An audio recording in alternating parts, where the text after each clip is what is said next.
passos, iniciando com esta videoaula a parte de criptografia. Então vamos nessa. Para iniciar então, a gente vai fazer menção a uma das pessoas aí que fez nome, ou pelo menos que é muito lembrado como um entusiasta, uma referência na área de criptografia, o John Chadwick. E ele, de uma forma muito simples e didática, apresenta uma frase para contextualizar essa parte inicial da nossa videoaula. Então vê bem aí na tela. O impulso para descobrir segredos está profundamente enraizado na natureza humana. Mesmo a mente menos curiosa é estimulada pela perspectiva de compartilhar o conhecimento oculto aos outros. Então você vê aí que o Chadwick apresenta uma constatação que a gente observa, mesmo em pessoas que nem têm ou parecem nem ter o perfil de curiosidade em saber os segredos dos outros. Mas o fato é que, seja para cometer delitos, ou seja, meramente para descobrir segredos, esse enraizamento da busca por conhecimento, principalmente se esse conhecimento é privado, é cada vez mais frequente. Por isso, os processos de comunicação, sejam eles feitos de forma tradicional ou sejam eles feitos de forma computacional, precisa, necessariamente, de alguma forma, se proteger desses abelhudos, dessas pessoas que querem descobrir segredos, seja simplesmente por curiosidade, ou seja para praticar infrações, para praticar crimes aí. Então essa frase muito bem aplicada nesse primeiro momento. Uma outra frase vem de um livro que eu aconselho fortemente aqueles que gostarem da área e quiserem se aprofundar um pouco mais, um livro que mistura um pouco da parte técnica com meio que uma forma romântica de apresentar a evolução da criptografia, que é o livro dos códigos do Simon Said.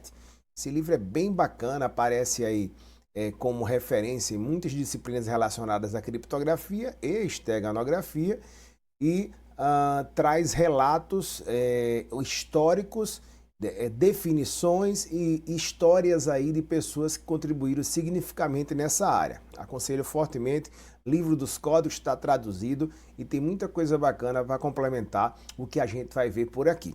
E trago essa frase, uma das frases iniciais apresentadas pelo próprio Simon Said, relacionada à criptografia. Vê só, à medida em que a informação se torna uma mercadoria cada vez mais valiosa e a revolução nas comunicações muda a sociedade, o processo de codificação de mensagens vai desempenhar um processo cada vez maior na vida diária. Então, a criptografia, a necessidade de codificar mensagens e processos de comunicação cada vez mais nesse mundo digital é uma constatação ou é uma tendência que só tende a precisar se tornar mais complexa. Por isso, como eu já falei aí na apresentação da disciplina, é fundamental compreender os princípios básicos da criptografia e ir avançando, porque a grande maioria dos conceitos, ferramentas, os nomes e disciplinas que veremos daqui por diante, traz direto ou indiretamente uma relação com criptografia. Essas duas frases aí para contextualizar inicialmente. Vamos então à definição. Criptografia, trazendo aí do grego, ela pode ser traduzida ao pé da letra como escrita oculta, né? Então você faz o uso da criptografia, no geral, para tentar fazer um processo de comunicação secreta e para isso você usa técnicas de cifragem da mensagem. Essa é a intenção. Embaralhar, misturar, tornar difícil ou tentar inviabilizar o acesso ao conteúdo da mensagem por quem não deve ter acesso a esse conteúdo, utilizando técnicas, ferramentas, os mais diversos aí. Inicialmente, antes da computação, inclusive, utilizava-se criptografia de forma manual, com algumas técnicas apresentadas nessa disciplina e complementadas pelo material que a gente coloca lá no ambiente EAD para vocês. Enfim, então a mensagem é misturada de acordo com um protocolo específico. Cada forma de criptografia é baseada em processos, protocolos, formalizações de métodos específicos estabelecidos entre as partes, ou seja, o transmissor ou os transmissores e o receptor ou os receptores no processo de comunicação precisam conhecer que protocolo é esse, qual é a regra. Nós vamos ver aí que existem nomes específicos para essas regras, como é o caso do algoritmo e de outras definições que veremos ao longo desta videoaula. A criptografia é, portanto, a base tecnológica para a resolução de problemas de segurança em sistemas computacionais e tenho dito, tenho repetido, não tem como seguir daqui por diante sem que se tenha bem claro o que é criptografia e principalmente como é que isso pode ser utilizado nos mais diversos cenários relacionados à comunicação de dados, quando o assunto é segurança da informação. Qual é a principal vantagem no caso do uso da comunicação da criptografia? É tentar tornar a leitura ilegível caso interceptada. Então veja, a criptografia traz essa característica. O tráfego está lá, eventualmente alguém tem acesso a esse tráfego quando se fala de rede, ou a informação está lá armazenada, eventualmente alguém tem acesso a essa informação armazenada, mas mesmo tendo acesso, a leitura é ilegível caso pessoas que não devem ver o seu conteúdo tenham acesso a essa mensagem, a esse arquivo, a essa mídia, falando de ambiente computacional. Criptografia, portanto, tenta fazer com que a leitura seja ilegível mesmo se a mensagem cair nas mãos de alguém que não deveria ter acesso a ela. Vamos falar então aí alguns sinônimos. É comum que você veja nos livros essa definição de criptografia, a utilização dos jargões na área de criptografia, criptografar e descriptografar. Você também vai encontrar naturalmente em algumas literaturas encriptar e desencriptar. Em alguns contextos, em falando de codificação, codificar e decodificar. Existem codificações, inclusive, que não são consideradas criptografia, utilizadas na internet, como é o caso do base 32, o base 64, que codificam, mas não necessariamente são processos de criptografia, embora alguns considerem em função de obfuscar, esconder o conteúdo no primeiro momento, mas são facilmente aplicados para chegar ao conteúdo original. E por fim ainda o jargão cifrar e decifrar é bastante utilizado em criptografia. Então o indivíduo lá vai mandar uma mensagem, ele criptografa, ele encripta, ele codifica, ele cifra, alguém recebe uma mensagem ou tem acesso a um conteúdo e busca descriptografar, desencriptar, decodificar e ou decifrar. É isso aí. Vamos lá, alguns termos também que precisam daqui para frente ficar muito claros. O principal deles, o algoritmo. É o nome aí que a gente dá então para esses protocolos que falávamos agora há pouco. O algoritmo é o próprio processo, ou seja, o próprio protocolo definido ou utilizado no processo de criptografia. E nesse algoritmo estão descritos, nessas regras, estão descritas quais os passos que serão tomados para realizar a encriptação e, naturalmente, a desencriptação. Então, é a regra do negócio, é a regra do processo de cripto e descriptografia. Chave nem sempre é utilizada, como a gente vai ver, né? Existem procedimentos de codificação associados à criptografia que não usam chave, mas hoje a grande maioria dos processos de comunicação, de cifragem, fazem uso da chave, que em uma definição mais genérica, a chave define o alfabeto cifrado exato que será utilizado em uma codificação em particular. Importantíssimo que, na grande maioria dos casos, o algoritmo, ou seja, as regras utilizadas no processo de encriptação e desencriptação podem ser divulgados, né? Ou o algoritmo pode ser divulgado sem problemas. Em alguns casos, dependendo do tipo de comunicação, até o algoritmo é encoberto. As partes que participam para dificultar o processo de desencriptação sequer divulgam o tipo de algoritmo utilizado. Mas, no geral, nos processos de comunicação, se sabe qual algoritmo vai se utilizar, seja nos protocolos de rede usando criptografia, seja na aplicação do algoritmo para processos de envio de mensagens anexadas a e-mail ou para utilização e armazenamento de mídias, de arquivos das mais diversas mídias. Mas o fato é que, embora o algoritmo, na grande maioria das vezes, ele seja uma informação pública ou que pode ser divulgada, a chave, aí olha só, ela deve ser uma informação confidencial. Então, quem deve conhecer a chave ou as chaves, dependendo do processo de criptografia, que a gente vai conversar daqui a pouquinho, só quem deve saber que chaves devem ser utilizadas no processo de criptografia e descriptografia é o remetente e o destinatário, ou os remetentes e destinatários, aqueles participantes do processo de comunicação que utiliza a criptografia. Ok, mais dois conceitos importantes. Falávamos agora há pouco que uma das definições não tão completa de criptografia é a codificação, por isso que é importante que a gente entenda que código é também uma definição importante nesse processo inicial. Quando a gente fala em codificar, a gente está falando em substituir uma palavra por outra palavra, uma letra por outra letra ou por um símbolo. Quando você faz esse processo de substituição, você está codificando. Código é, portanto, esse processo de substituir.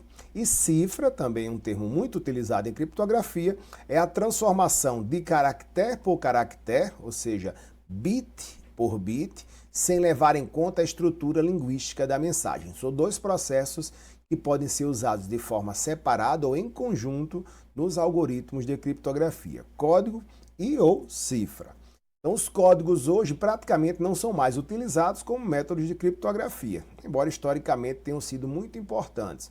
A gente vai ver nas indicações no ambiente EAD, eu já adianto aqui, por exemplo, filmes baseados em histórias reais, como o filme que apresenta uma vitória do governo americano ou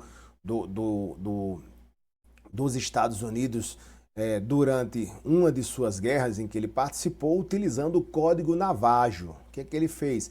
Naquele momento, isso é bem representado nesse filme, ele utilizou-se de uma linguagem, de um dialeto de uma tribo indígena chamada Navajo e ensinou esses índios e aprendeu com esses índios a codificar algumas palavras ou algumas atitudes e instrumentos de guerra, aviões, tanques, enfim, para que se pudesse mandar uma mensagem de uma parte do exército a outra utilizando a codificação a partir dos navajos. Então veja, os caras queriam mandar uma mensagem e tornar isso secreto, se ela fosse interceptada, não se saber o que de fato ela estava levando, pegavam então esses índios ou aprendiam com esses índios a codificar aquela mensagem para a linguagem navajo.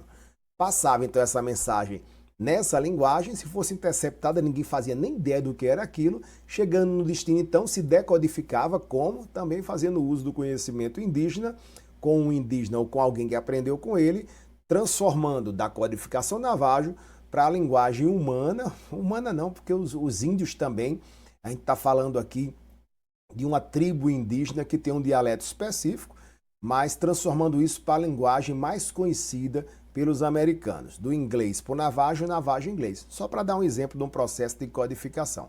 Isso não é mais tão utilizado, mas foi muito significativo aí ao longo da história. Vamos nessa, duas coisas que a gente vai ver na prática aí nessa primeira atividade ou nessa primeira semana. Gostaria muito que vocês fizessem as atividades práticas aí de fixação, que a gente vai propor no ambiente, vai mostrar lá no nosso momento online, as principais categorias e métodos de criptografia. Classicamente, aí as cifras de substituição, veja, o próprio nome, ele já induz aí a definição. O que seria uma cifra de substituição? São aquelas que você pega cada caractere, o grupo de caracteres da mensagem original e substitui por outro caractere o grupo de caracteres e aí você provoca um embaralhamento na representação da mensagem.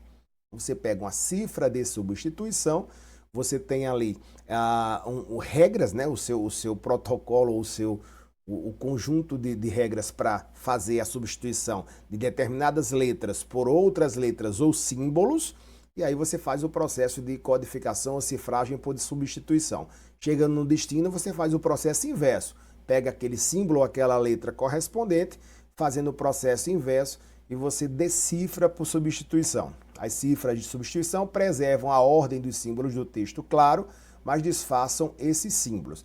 É bastante usado nessas revistas de palavra cruzada, os criptogramas, né? Acho que todos, ou a maioria já deve ter visto, onde você tem aquelas aqueles desafios nas revistas de palavra cruzada, onde você vai, ao longo de um desafio, vendo perguntas e respostas e vai identificando letras que correspondem a símbolos, vai fazendo essa substituição e vai fazendo nas demais e vai utilizando o conhecimento relacionado às perguntas do desafio com a substituição de letras por símbolos até chegar a resolver aquele desafio em específico. Só para dar uma ideia. Mas o processo, utilizando cifras de substituição, presume também que se faça o processo inverso. Então, como é que eu mandaria uma mensagem usando cifra por substituição?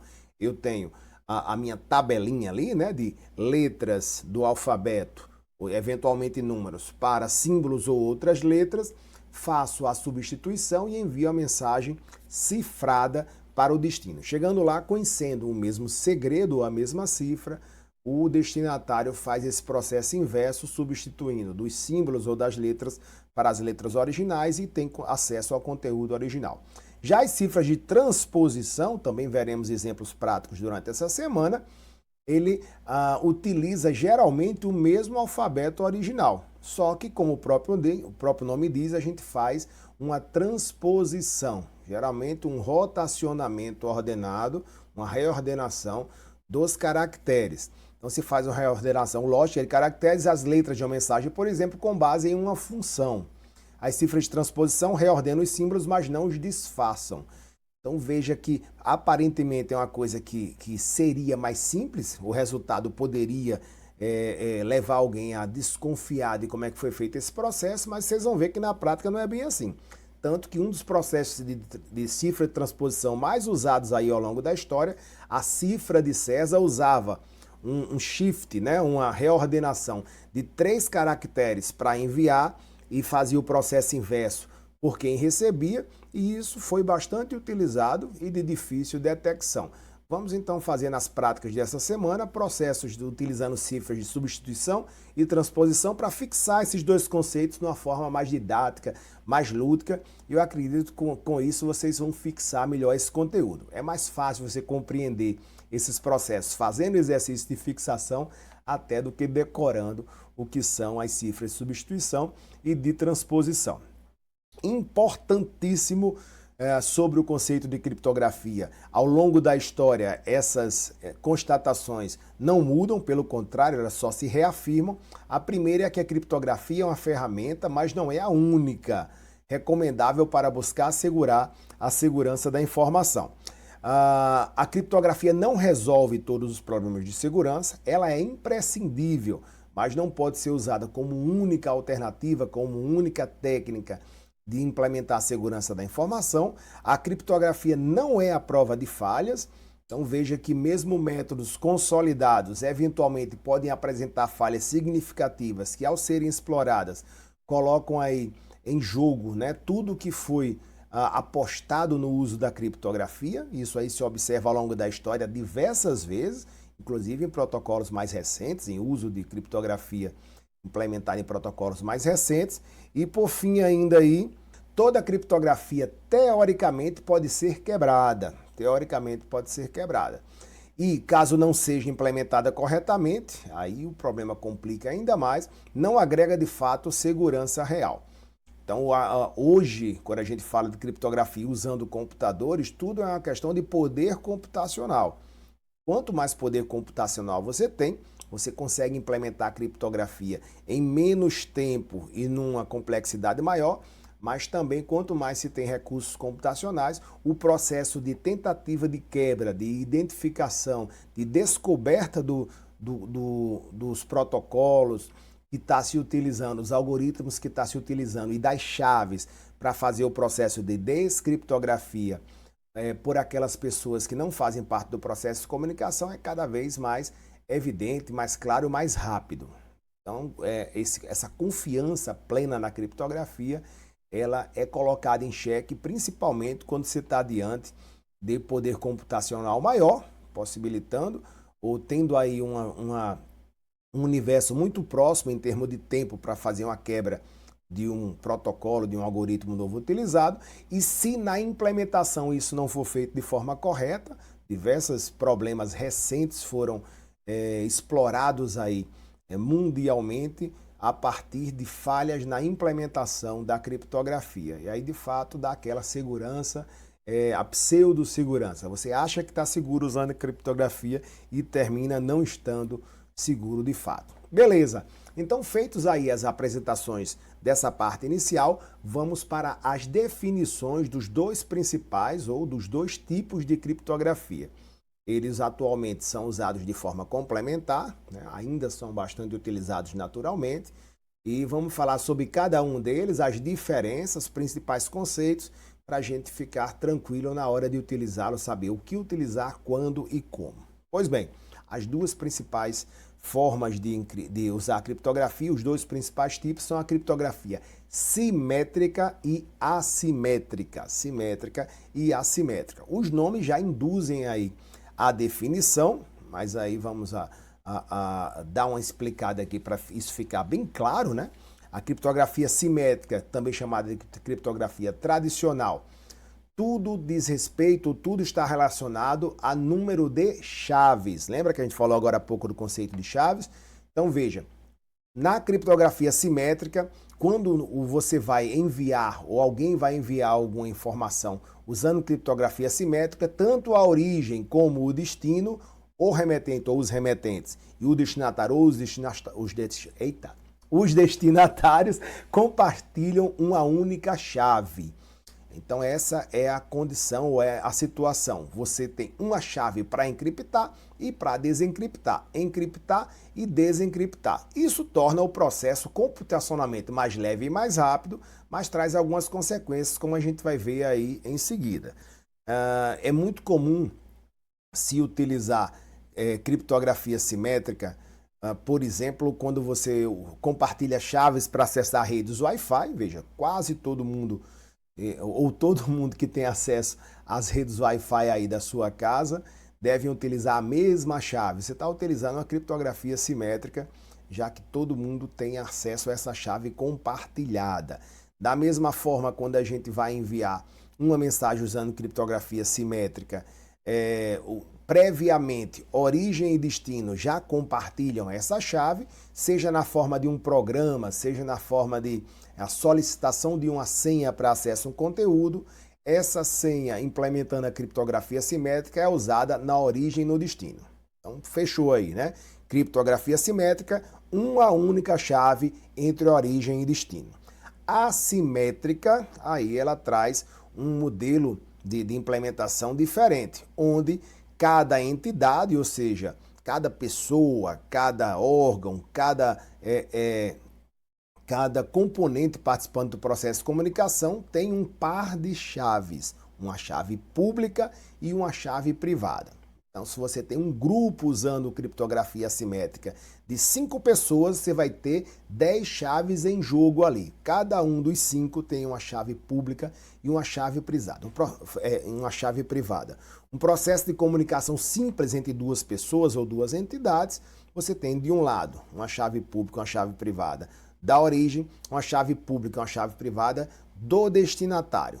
Nesse caso, por ter essa quantidade de chaves naturalmente, o processo é um pouco mais complexo, na realidade bem mais complexo computacionalmente falando, fazendo com que a criptografia assimétrica seja computacionalmente mais pesada, mais lenta, precisando de mais recursos computacionais. Então, resumindo aí, o processo de comunicação usando criptografia simétrica ou assimétrica tem esse formatão aí, né? Para mostrar de forma didática. Tem uma mensagem original, eu encripto no transmissor, envio por algum meio, seja um meio de rede ou faço um processo de gravação encriptada na forma de arquivo, e o receptor, ao receber ou acessar essa informação, usa uma chave para desencriptar a mensagem original. Mas o que modifica a característica da criptografia simétrica ou assimétrica são as chaves utilizadas nesse processo. Quando eu uso criptografia simétrica, nesse caso aqui, K1 e K2 são iguais. Eu uso a chave para encriptar e para desencriptar a mesma chave. Já em algoritmos assimétricos, a chave que encripta é diferente da chave que desencripta. Algoritmos simétricos, mesma chave para encriptar e desencriptar. Assimétrica, eu uso chaves diferentes para encriptar e desencriptar. Os dois lados têm um par de chaves. Vamos ver a utilização em cenários distintos daqui a pouquinho. Uma questão histórica interessante aí relacionada os dois tipos de criptografia. A criptografia simétrica, ela foi criada em 1977, buscando ser um padrão de comunicação segura. E o algoritmo aí, o primeiro algoritmo que se consolidou como padrão é o DES, padrão de encriptação de dados, Data Encryption Standard, e é um padrão que se consolidou e que vem sendo utilizado mesmo desde a época de 77, de forma tão eficiente que a grande maioria, para não dizer todos, né, mas a grande maioria dos protocolos ou dos algoritmos de criptografia simétrica ainda hoje são derivados da criptografia do algoritmo DES. Por exemplo, atualmente a gente usa o Triple 10, ou seja, 3-10, que nada mais é do que a aplicação 3 vezes do algoritmo 10 tradicional. Então temos diversas derivações, mas todas elas apontam para o algoritmo DES ou 10. Todos os algoritmos que utilizam criptografia simétrica trazem como principal problema a distribuição da chave. Como assim? Vimos agora há pouco, o grande entrave aqui é como eu vou saber quem foi, se eu compartilho a minha chave simétrica com 10 pessoas, como eu posso garantir quem foi das outras 10 pessoas que enviou uma mensagem, se todas elas compartilham a chave. Então qualquer uma pode enviar uma mensagem criptografada para mim, que eu vou desencriptar com a chave simétrica também, compartilhada, mas não tenho como saber quem foi. Da mesma forma, quando eu vou enviar uma mensagem para alguém dentro de um grupo usando criptografia simétrica, se mais pessoas daquele grupo também compartilham a chave, mesmo eu enviando para uma pessoa específica, se alguém tem acesso a essa mensagem encriptada, como a chave é compartilhada, ela também pode ter acesso ao conteúdo. Esse é o grande problema. E aí, quanto mais gente participa de um processo de distribuição de chaves em um sistema de criptografia simétrica, mais vulnerável se vai ficando, porque as chaves são compartilhadas e mais gente tem acesso à possibilidade de desencriptar uma mensagem que foi encriptada com criptografia simétrica. E esse é o grande problema. Velocidade, mas o problema da distribuição de chave. A criptografia assimétrica... aqui ainda sobre a criptografia simétrica, um complemento, né? Os algoritmos combinam passos de substituição e transposição, como vimos agora há pouco, aliados a métodos implementados por computador. Então, quando você vê um algoritmo simétrico, geralmente ele faz uso das clássicas cifras de substituição e transposição, complementados por alguns métodos aí computacionais para dificultar o processo de quebra do segredo, quebra dessa chave simétrica, acelerando os processos de cifragem e decifragem. Esses métodos computacionais, os mais comuns aí, a cifra de fluxo, quando os bits são cifrados um a um. Um exemplo disso é o algoritmo RC4, ou as cifras por bloco, que ao invés de pegar cada bit e ir cifrando, como o próprio nome diz, o algoritmo agrupa uma quantidade de blocos fixa, e aí pega aquele bloco, cifra, e aí adiciona esse quantitativo cifrado ao bloco seguinte e cifra, e vai fazendo de forma aglutinando, vai sobrepondo, vai pegando os blocos que já foram cifrados, vai adicionando os blocos que não foram cifrados ainda, até chegar no resultado final, a cifra por bloco. O principal exemplo, ou um dos principais exemplos de cifragem por bloco, criptografia simétrica, o algoritmo AES. Agora sim vamos falar da criptografia assimétrica. E observe uma curiosidade aqui, se vocês voltarem um pouquinho aí nos slides, ó, veja que na assimétrica criada em 1977 e a assimétrica proposta em 1976. E aí, se surgir aquela dúvida, eu acho que a maioria talvez já tenha a resposta, por que é que a criptografia assimétrica foi proposta primeiro, mas a simétrica se consolidou em 77? A resposta é aparentemente bem simples, a gente remete aí em 76 e 77 ao poder computacional. Veja que em 76 era viável se implementar a criptografia simétrica por ser mais rápida, mas era inviável computacionalmente falando pela complexidade, consequentemente, pelo peso de se implementar a criptografia assimétrica. Então era uma técnica que parecia ser eficiente, mas não tinha recursos computacionais adequados quando se observa o poder computacional e tempo de cifragem e decifragem. E essa é a grande resposta aí. Ela foi proposta em 76, mas foi se consolidando somente quando os computadores tiveram maior quantidade de recursos para se fazer esse processo de encriptação e desencriptação com criptografia assimétrica. Principal algoritmo assimétrico, o RSA, em homenagem aí aos três caras aí, aos três responsáveis pela proposição e primeira implementação desse algoritmo, Rivest, Shamir e Adelman. Se não for isso, é quase isso aí. Vocês melhoram a pronúncia aí, se for o caso, ou perguntam no Google Translator como é que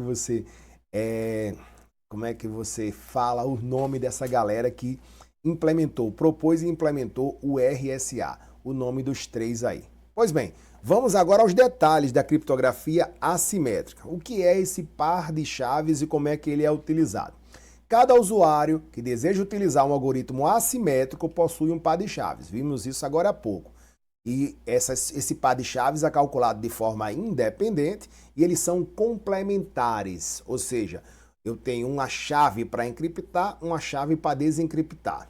Esse par de chaves é conhecido como um deles é conhecido como chave pública e outro como chave privada. Como o próprio nome diz, eu tenho um par de chaves num processo assimétrico, a chave pública deve ser distribuída livremente para quem quiser conversar comigo utilizando criptografia assimétrica, mas a chave privada, minha chave privada, somente eu tenho acesso. E aí então, num primeiro momento, eu quero mandar uma mensagem para alguém e quero que esse processo tenha um mínimo de confidencialidade, eu vou pegar a chave pública desse alguém e utilizar para encriptar a mensagem que eu quero mandar para ele. Fiz o processo de encriptação, posso enviar normalmente. Por quê?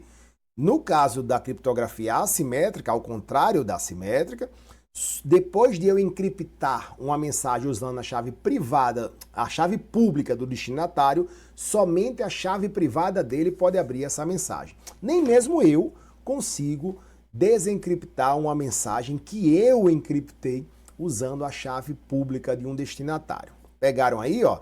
Então esse é uma primeira grande diferença da criptografia simétrica para assimétrica.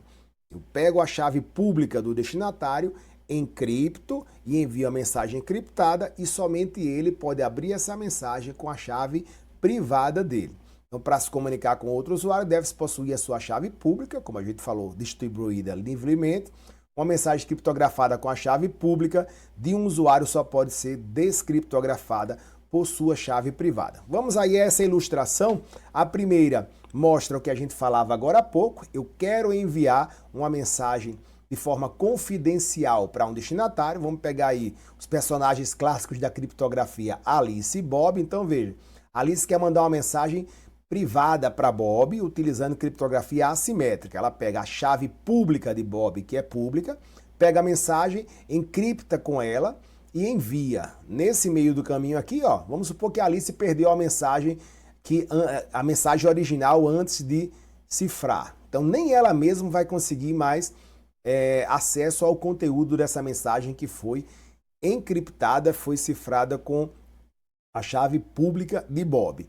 Chegando lá em Bob, ó, tá aqui a mensagem cifrada, encriptada com a chave pública dele, ele usa a chave privada e consegue abrir o conteúdo e ver o conteúdo aqui. Então aqui o processo de confidencialidade utilizando criptografia assimétrica. Aí vem a grande vantagem ou de forma adicional da utilização da criptografia assimétrica. Além da confidencialidade, encriptando com a chave pública do destinatário, eu posso utilizar também criptografia assimétrica para garantir um processo de autenticidade. Veja, a Alice, nesse caso aqui, ela mandou a mensagem para Bob, mas Bob não sabe se realmente foi a Alice que mandou. Por quê? Porque se a chave pública de Bob é pública, outra pessoa poderia tentar mandar uma mensagem se fazendo passar por Alice, usando a chave pública de Bob, quando ele abrisse e dizia, foi Alice. Como é que eu garanto que Alice é quem está mandando uma mensagem para Bob utilizando criptografia assimétrica? Eu faço um processo complementar, que é assinar a mensagem com a minha chave privada. Então veja, se a Alice quer garantir que foi ela quem mandou uma mensagem para Bob, ela usa a chave privada dela e assina a mensagem. Nesse caso, quando Bob receber a mensagem, ele vai usar a chave pública de Alice para confirmar que foi ela quem mandou. Então, esses não são processos distintos. Eles são distintos conceitualmente falando, mas são complementares. Então, veja, num processo pleno do uso de criptografia assimétrica, um remetente pega uma mensagem e aí quer mandar para um destinatário, ele pega a chave pública do destinatário e encripta a mensagem a enviar. Antes de enviar, ele pega a chave privada dele e assina aquela mensagem. Quando chega no destinatário, o destinatário pega a chave privada dele e abre a mensagem que foi encriptada com a chave pública dele, e para garantir que o remetente é quem diz ser, ele pega a chave pública do remetente e aplica sobre a assinatura que foi gerada naquela mensagem a partir da assinatura privada do remetente e garante então a autenticidade, confidencialidade e autenticidade, aí utilizando a criptografia assimétrica. E a gente começa nessa primeira videoaula falando da função hash, ou das funções de hash, né?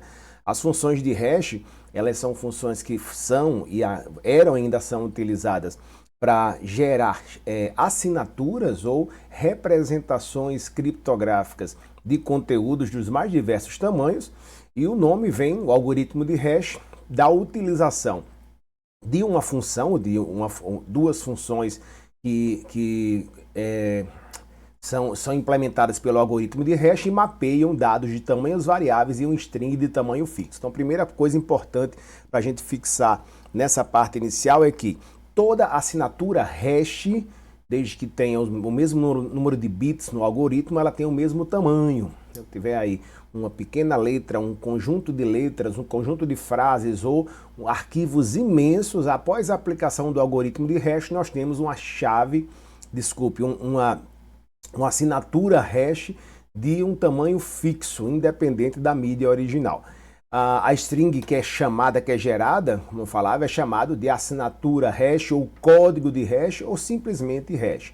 Geralmente não se usa somente hash para não se confundir com a função e o algoritmo. Então, no geral, nós utilizamos o algoritmo de hash ou as funções de hash para gerar a assinatura hash, a representação hash de uma mídia que é submetida a esse algoritmo. Então, a gente tem aí, seja, como eu falei agora há pouco, um arquivo, uma string, que seja, você aplica essa função e você tem esse valor de hash, o resumo da mensagem. E onde é que surgiu, ou quando foi primeiro utilizado o algoritmo de hash, as funções de hash? A ciência da computação, desde os primeiros sistemas operacionais, na transferência de informações, sempre procurou identificar e tratar erros de armazenamento, erros de transmissão. Para isso, foi muito comum a incorporação nos protocolos de transmissão de algum componente na transmissão que checasse a integridade dos dados que estavam sendo enviados. Então, mesmo as memórias físicas, né, os pentes de memória clássicos já traziam ali o bit de paridade para fazer uma checagem. Sempre que a informação chegava na memória, ela era checada e o bit de paridade verificava se houve alteração na representação da informação naquela memória física. E isso também foi para os componentes lógicos. Na transmissão de informações em redes, geralmente você tinha aí ou o bit de paridade, posteriormente algoritmos como CRC, de checagem de paridade, e isso aí fez com que a intenção de usar um algoritmo específico para gerar a validação de integridade de um determinado arquivo, de um determinado conjunto de bits, culminasse na implementação do algoritmo de hash.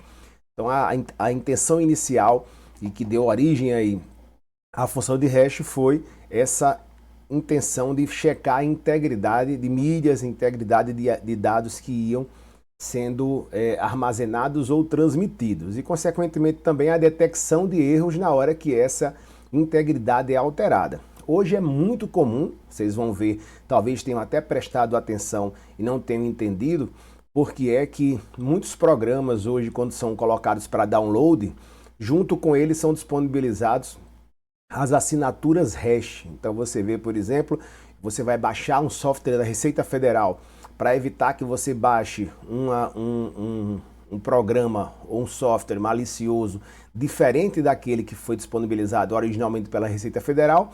Ela disponibiliza na página dela um hash, e aí você verifica se tiver baixado de outra fonte, se o hash bate com aquilo ali. Isso também é válido hoje para checagem de softwares, né? A própria urna eletrônica, quando ela se fecha, se consolida uma nova versão do seu sistema operacional, é gerado um hash para verificar qualquer discrepância ou qualquer diferença na hora de checar a integridade de uma versão do software. Você veja que pode ter tido alterações ali na composição daquele software original. O fato é que, como nós vamos ver nas práticas dessa semana, mesmo que você tenha um arquivo imenso e você tem a assinatura hash dele, se você alterar um único bit que seja, o hash dá completamente diferente. Isso tem sido usado naturalmente para a autenticação de documentos. Note, por exemplo, que em cartórios tradicionais, eventualmente, por má intenção ou não, se alguém pega um contrato e altera algumas linhas daquele contrato no meio de um grande documento, perceber essa alteração dá muito trabalho para o tabelião, para quem está trabalhando lá, não é isso? Mas nos cartórios digitais, se você tiver um documento com diversas páginas e você alterar um espaço que seja entre duas palavras e gerar o hash novamente, vai dar completamente diferente.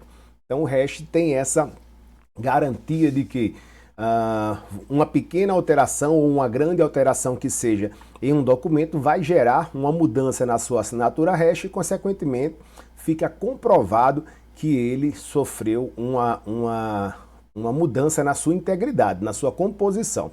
Outros nomes também aí que temos para as funções de hash, vocês podem escutar falar aí na literatura ou em vídeos, em aulas e outros cursos, a função de síntese de mensagem, função de resumo de mensagem, função message digest ou digest, né, que é o MD, e esse MD do message digest deu origem ao primeiro e mais usado algoritmo de hash, a função mais utilizada, embora atualmente tenha caído em desuso em função do número de bits que utiliza, 128 bits. Hoje se utiliza bem mais bits para se garantir essa integridade, mas o MD5. Então vocês vão escutar bastante, muitos softwares dizendo, essa é a assinatura MD5, a versão 5 do Message Digest, né, que foi substituído aí pela família SHA, S-H-A, como a gente vai mostrar agora em seguida. O fato aqui, para a gente pular esse slide, é que, como a gente falava nessa ilustração aqui, ó, se você tiver uma stringzinha com o nome da Blue,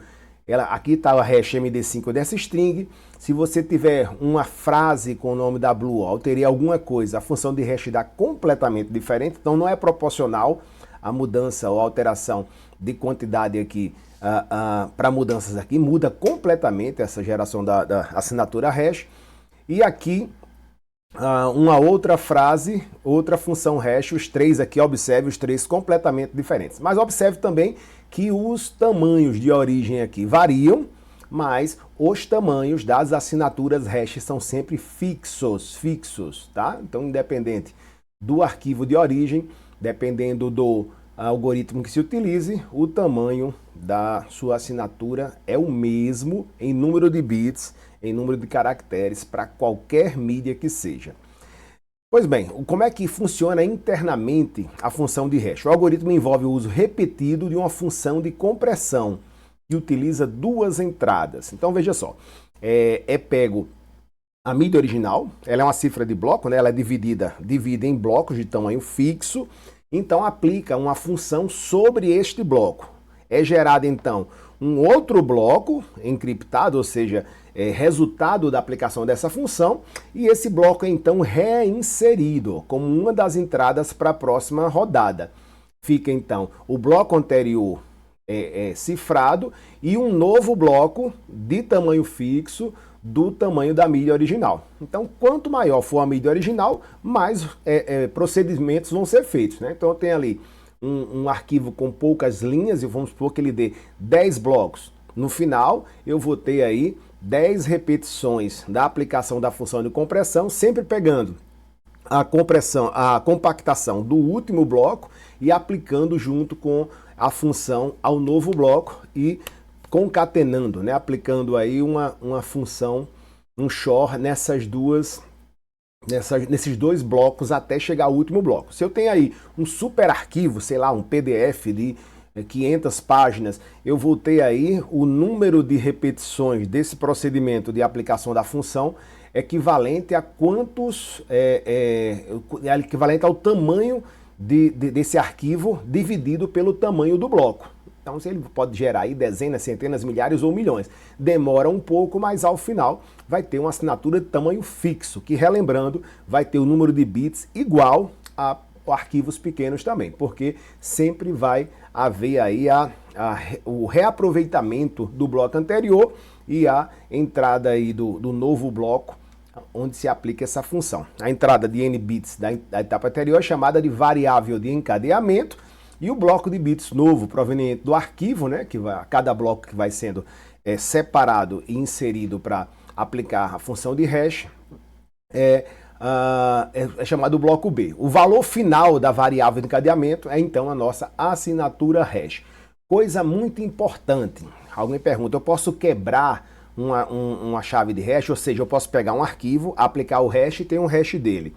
E agora eu pegar esse hash, aplicar alguma coisa, né, seria um processo inverso, uma engenharia reversa para chegar até a mídia original? Não, o resultado é irreversível. Nós temos que a função de hash ela é de mão única, até porque não faz sentido. Imagina, você tem um arquivo com milhares de páginas aí, no final você tem a assinatura hash que representa a aplicação do algoritmo sobre aquela mídia, uma coisa ali de alguns bits. Como é que você pega alguns bits e retorna aquele monte de páginas? Então não.